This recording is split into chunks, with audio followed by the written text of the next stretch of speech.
Nasa Japan pa rin ako at titikim tayo ng Japanese convenience store food part 2. Hulaan nyo guys kung nasan ako. Walang-wala na ito sa Pilipinas, promise. Hindi talaga pwedeng wala akong mabili tuwing pupunta ako dito sa Family Mart. Tignan nyo naman, parang lahat gusto mong itry, di ba? Guys, may nakita ko. Parang may ganito ako. Okay pa ba to? Parang panis na. Add to cart. Guys, mukhang masarap to. Oh. Add to cart natin to. Guys, nakita ko kanina daming Japanese na kumakain nito. So, add to cart natin to. Guys, parang masarap din to. Oh. Pamichiki. Add to cart.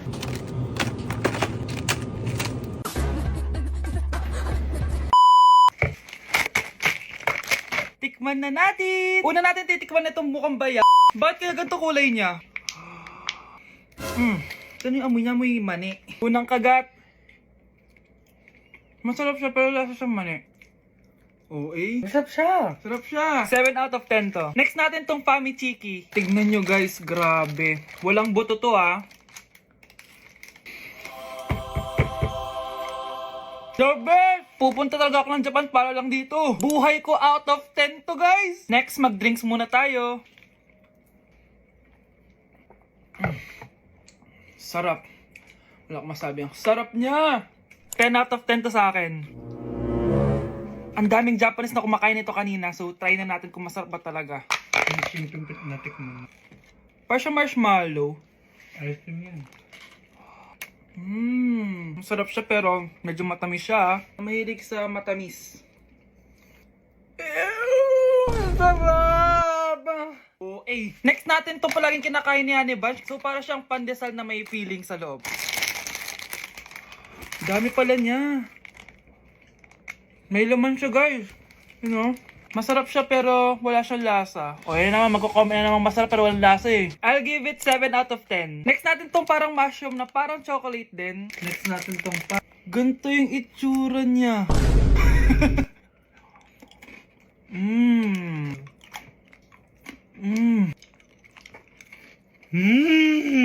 Okay talaga. Masarap to guys, 9 out of 10. Okay guys, last natin tong soy sauce flavored moisturized crackers. So lasa siyang toyo. Tikman na natin.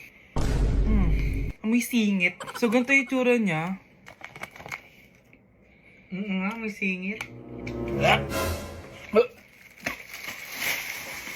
Wag nyo try guys. 1 out of 10 lang to. So yun lang naman guys, no? Kung gusto nyo ng part 3, mag-comment lang kayo dyan. And malapit na kami umuwi sa Pilipinas. Bye-bye! Okay class, what is the difference between your and your? Ma'am! Yes, Samantha? Your is a possessive adjective indicating ownership, while your is short for you are. Very good! Basic! Alam ko naman yan, pabida ka lang magtaas ng kamay. Next question! Ano ang pagkakaiba ng nang at nang? Ako ma'am! Okay, Scarlett. Ang nang ay nagpapahiwatig ng pagmamayari, ang nang ay nagpapahayag ng paraan o panahon. Tama! Mahusay ka, Scarlett! Sobrang dali lang naman ang tanong eh. Next question. 10 points ang makakasagot neto. What is the biggest organ of our body? Mama ko, ma'am!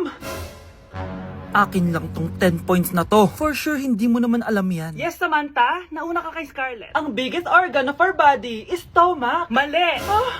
Okay, Scarlett? Lungs po, ma'am. Wrong answer.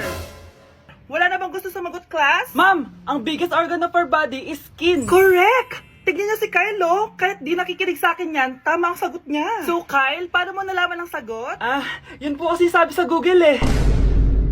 Ang fresh ko today. Anak, sali mo naman ako dyan sa selfie mo. Sige na, tara. 1, 2, 3. Ayan! Oh, sige na anak, magluluto na ako ha. Ba't wala si nanay dito? Bes, sira na ata tong phone ko. Bago lang yan, nangyari. Nag-selfie kasi kami ni nanay pero sa picture, ako lang yung nandun. Ha? Posible ba yun? Yun na nga eh. Try mo kaya picture nanay mo na mag-isa lang siya.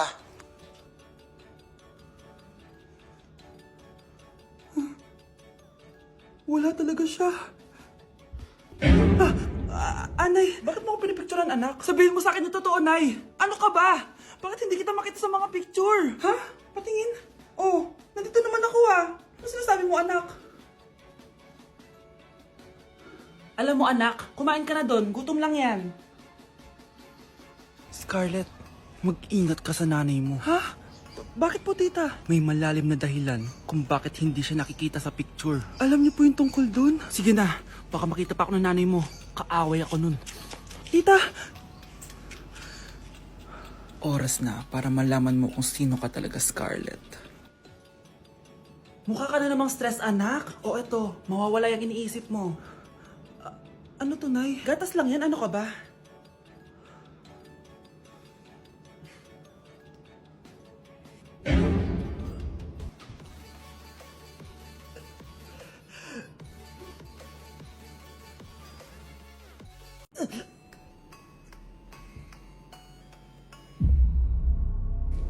Isa ka na din katulad ko, anak. Anong ginawa mo sa akin, Nay? Kakaiba yung nararamdaman ko. Gusto mo malaman ang totoo, di ba? Isa akong diwata mula sa mundo ng Encantasia. Ha? At isa sa kapangyarihan ko ay ang manipulahin ang picture na nasa cellphone mo. Bakit yung mo lang sinabi sa akin, Nay? Dahil ngayon ang tamang panahon, anak. At nasa katawan mo na ang kapangyarihan na para sa'yo. Pero paano ko malalaman kung ano yung kapangyarihan ko? Ikaw ang tutuklas niyan, anak. Ano kaya magiging kapangyarihan ko? Baka nagiging invisible ako.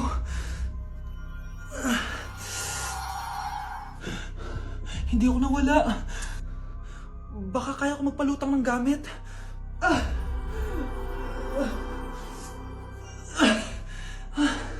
Hindi lumutang. Ang hirap naman nito. Baka kaya ko tumagos sa pintuan. Aray. Tatay ako.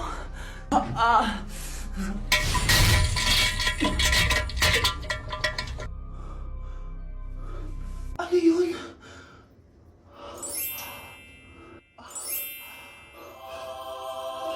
Ito ba yung kapangyarihan ko? Tumain ng ginto?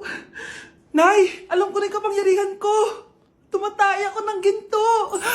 Anak, uminom ka na maraming pampatae para yumaman na tayo. Talino mo talaga, Nay. Aroy, tinanggalan ako ng ngipin. Napakalaki ng tinanggal sa akin.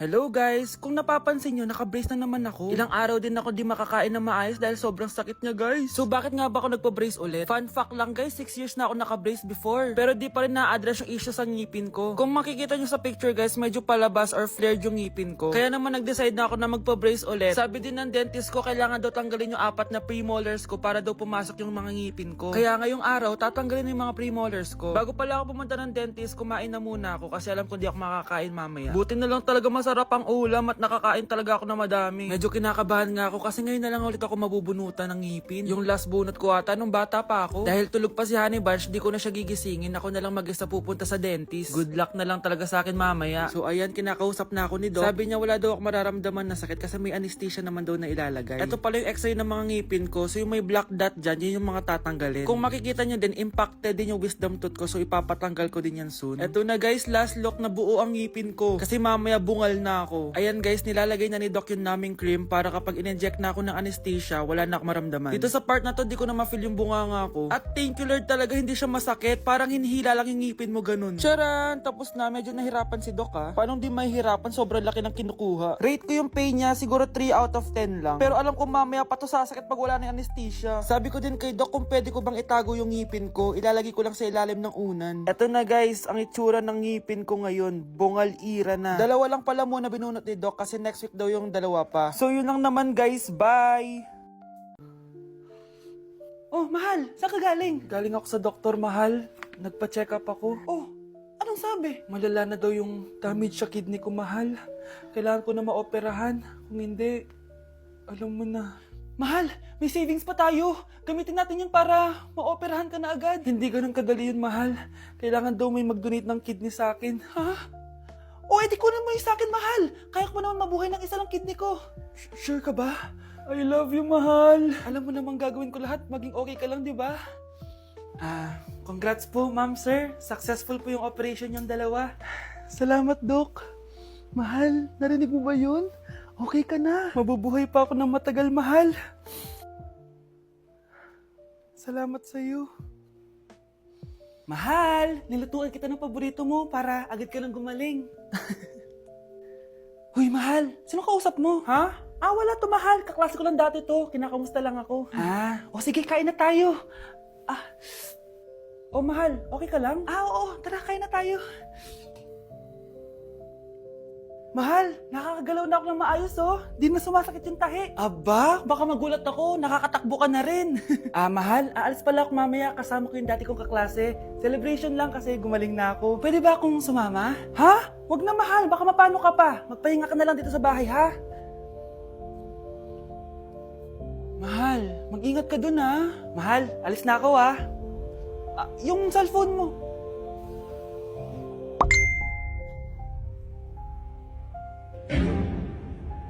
Sino to?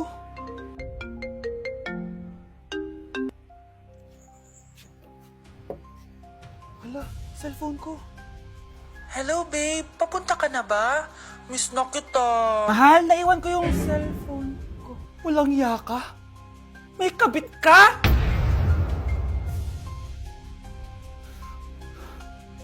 Mukhang mainit na naman yung dugo niya. Palagi naman. Okay, class. Bring out one sheet of yellow paper. Mag-essay kayo. Patay, yellow pad. Ah, be, Scarlett, pengin naman ako niyan. Ayoko. Last week ka pa, ha? Ikaw na nakaubos ng yellow pad ko. Ha? Bumili ka kaya? Sorry. Class, pass your research paper. Last week pa yan. Ma'am, eto na po yung akin. Oh, Scarlett, nasa yung mga grupo mo? Tinanggal ko na po. Ha? Ba't mo kami tinanggal? Yung mga pinapasa mo, walang kwenta.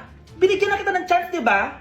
At ikaw naman, Samantha, hindi ka naman nag-send ng GC, di ba? Oh, kayong dalawa, gumawa kayo ng sarili nyo research, ha? Bes, paano na tayo niyan? Pinapainit niya talaga dugo ko, ha? Bakit kaya palagi mainit yung dugo ni Scarlett? Baka mabigat lang yung pinagdadaanan niya, be. Miss, sorry. Okay ka lang? Ano ba yan? Kasi tumitingin sa dinadaanan, eh.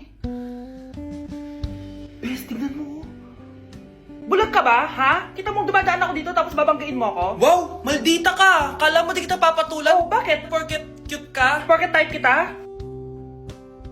Ayun, love life lang pala kailangan niya. Nakakakilig sila, bes. Type niya daw ako? Nakakainis, ba't ko ba nasabi yun? Hala! Nalipat na naman ako ng classroom! Bakit kinder rin nakalagay dito? Saan yun? Ba't puro mga bata yun nandito? Hi mga bata! Ang lesson natin ngayon ay addition. Sino dito ang makakasagot ng 1 plus 1? Ang dali naman ng lesson dito. Ma'am, 1 plus 1 is equals to 2. Correct! Mga bata, 5 claps para kay Scarlett. Hindi niyo ba alam yun? Mga bata, science na tayo ha? Ilan ang planeta sa solar system natin? Ba't walang nagtataas ng kamay? Ma'am, there are 8 planets in our solar system. Correct! Siguro nag-a-advance reading si Scarlett. Lo, ba't parang walang alam yung mga kaklase ko? Okay, tatatakan ko ng star sa kamay ang makakasagot neto. What are the primary colors? Ha? Ba't ang dadali na subject dito? Last sem, nag-research lang ako eh. Ma'am, the primary colors are red, blue, and yellow. Wow! Mukhang may magiging top 1 na tayo ah. Hala, mukhang magiging top 1 pa ako dito. Namali siya na classroom. Scarlett Iha, namali ka daw ng classroom, oo. Lumipat ka na lang dun sa grade 12. Ano? Siya ba'y napunta sa kinder? Alright, may bagong dating tayo, class. Miss, pwede mo bang sagutin itong nasa blackboard? Ano yan? Madali lang yan. Madali? Sir, babalik na lang pala ako sa kinder. Buti ba doon magiging top 1 ako? Bye! Hello, nalipat na naman ako. Nasaan na naman yun? Ha? Kailan pa nag-aircon sa classroom namin? Alamig. Class, bring out your iPad and Apple Pencil. Mag-lecture tayo, okay? Kopyahin niyo yung nasa projector. Ano daw? iPad na gamit ngayon? Grabe, ang yayaman naman ng mga tao dito. Ma'am, pwede mo ba ako magsulat sa notebook? Ha? Wala kang iPad? Class, di ba nasa school requirement natin na dapat may iPad kayo, okay? So, babalik ka na sa nanay mo. Di na uso yung notebook dito. Wala naman kami pambili nun eh.